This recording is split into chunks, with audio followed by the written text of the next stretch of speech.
Hey y'all, what's cooking? Yep, that time again.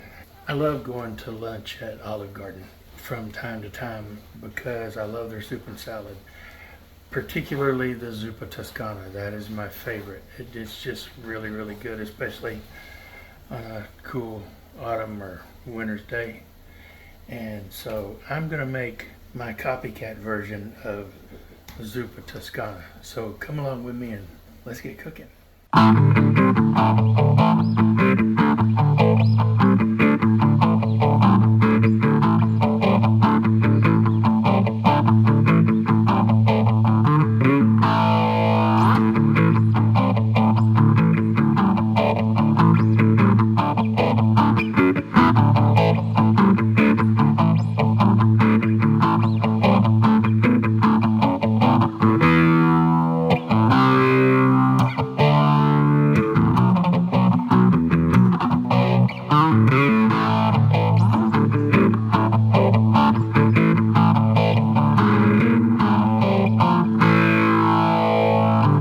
In this Dutch oven, I'm browning 2 pounds of Italian sausage. This is turkey, and I'm using turkey because my wife doesn't like pork. She says every time she eats pork, she gets sick. I'm not sure why, but anyway, so because she doesn't care for pork, I'm using turkey, and it's turkey Italian sausage, or Italian style turkey sausage.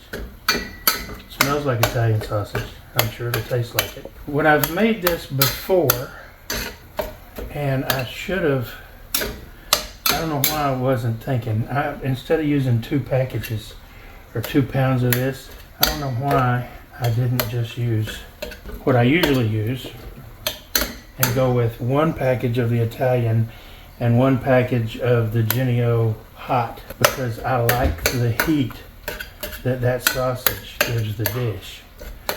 So because this is just Italian sausage and not hot breakfast sausage like I usually use, you hear my nuisance dog, she wants in.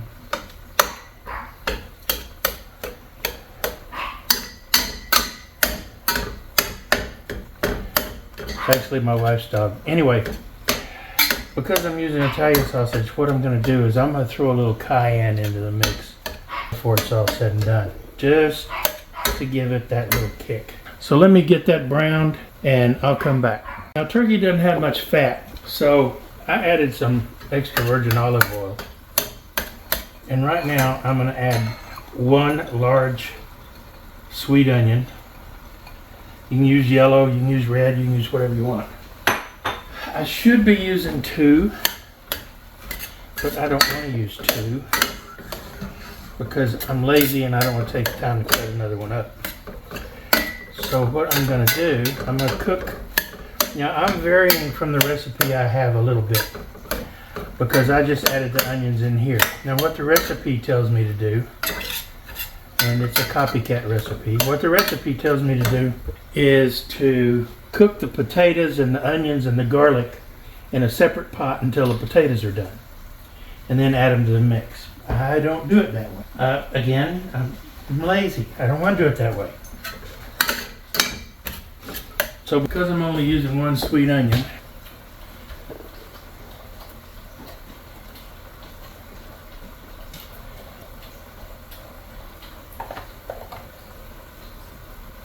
I'm going to add some onion powder, and the humidity here makes my onion powder clump badly, even if I put a desiccant in it. I don't know why.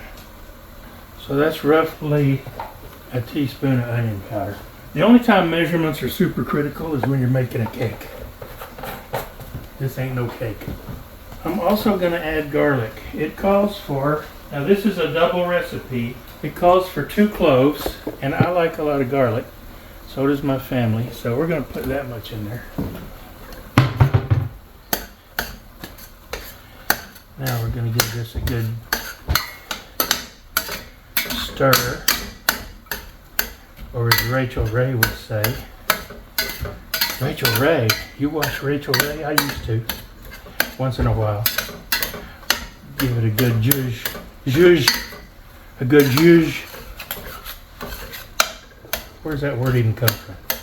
Zhuzh.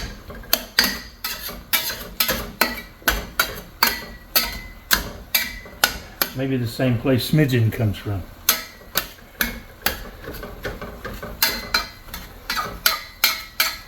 Or iota.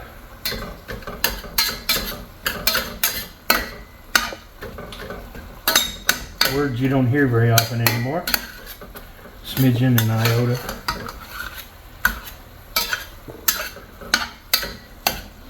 This is browning up nicely. I'm going to let it go a little bit more. I would normally be using this burner, but it's out of commission. I've got to call in for somebody to fix it. I'm having a hard time finding anyone that will work on a Bosch cooktop.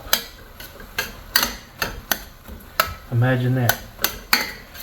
Okay, so I'm going to let this brown a little bit more, and when I'm ready I'll come back.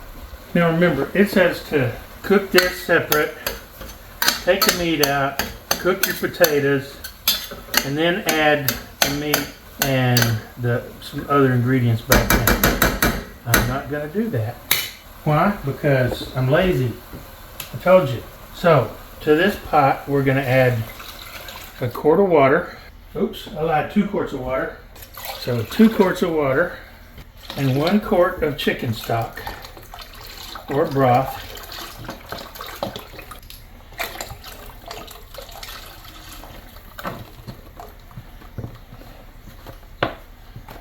Got everything out. Mix this up good.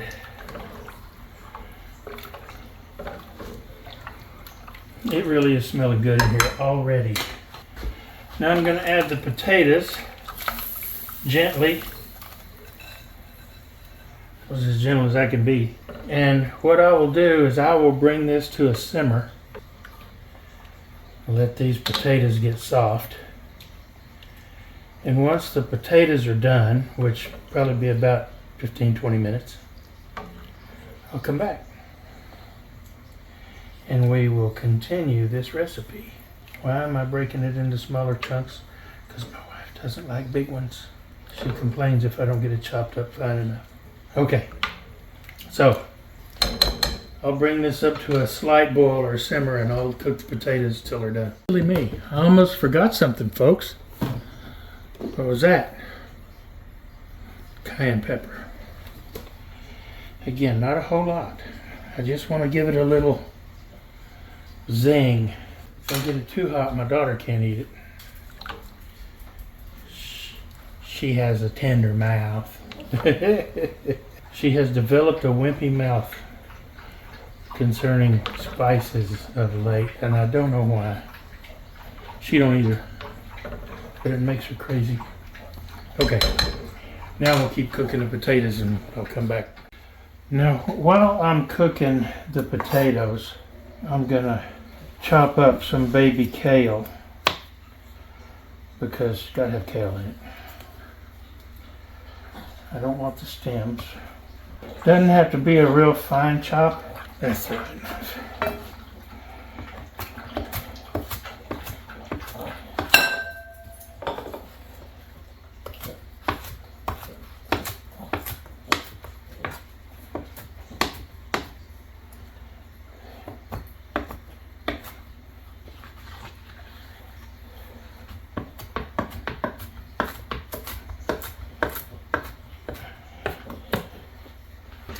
I made this cutting board.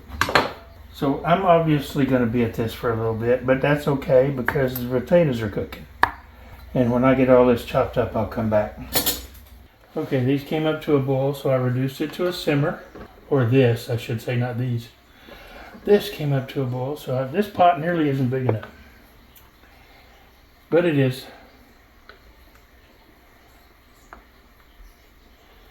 The potatoes aren't quite there yet.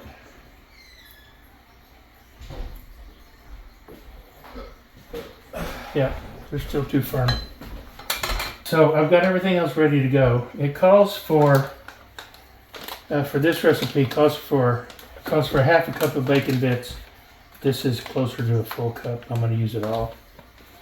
Calls for 2 cups of heavy cream or whipping cream, and it calls for 4 cups of chopped kale or Swiss chard. Yes, you can substitute Swiss chard. This is probably a little more than 4 cups, but that's okay. It's the whole package. I'm going to use it. Kale is good for you anyway. It's a superfood. I can turn that up just a touch and let that boil a little better and get those potatoes done faster. Yeah, I know, in a separate pot I could have cranked them on high and been done with it. But by doing it this way, adding the onions in there, see, I cooked them until they were transparent. And that's always better. So when the potatoes are done and I'm ready to proceed, I will return. I don't remember if I told you, but I'll tell you again. The potatoes, 4 large russet potatoes, peeled. You don't have to peel them. I like them peeled. Sliced in half and then cut in 1/4-inch slices, which is what you see here. I'll give them another 5 minutes. That's probably all they need, and then I'll go on to the next step. Okay, the potatoes are done. They break in half easily. So now we're going to add the bacon bits. We'll stir in the bacon bits.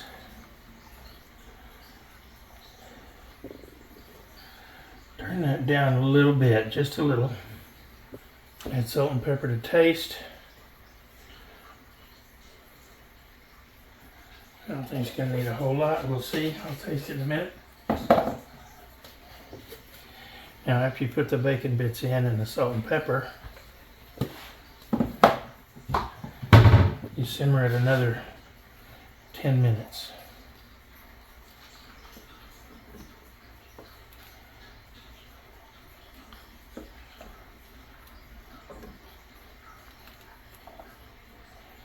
So I'll come back in 10 minutes and we'll finish it up. Okay, it's been 10 minutes. Just turn the heat to low, add the kale.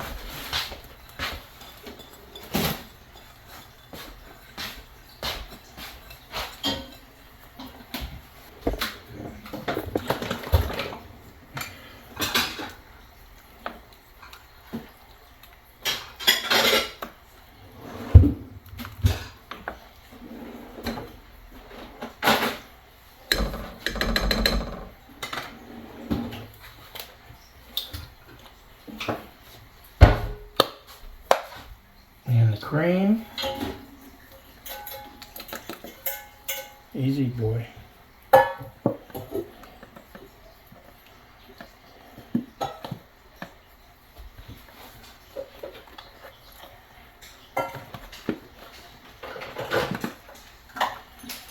want to waste any of it.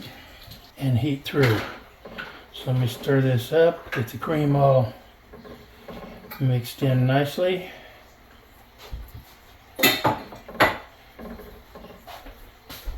And it won't take long to heat it through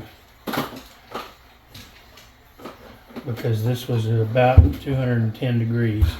A couple minutes probably is all you need.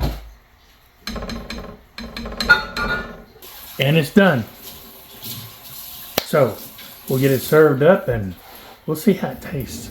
I already know how it tastes, but I haven't used this sausage before, so this will be a new one. Put a little shredded parmesan on it. So how is it? Besides stringy and hot.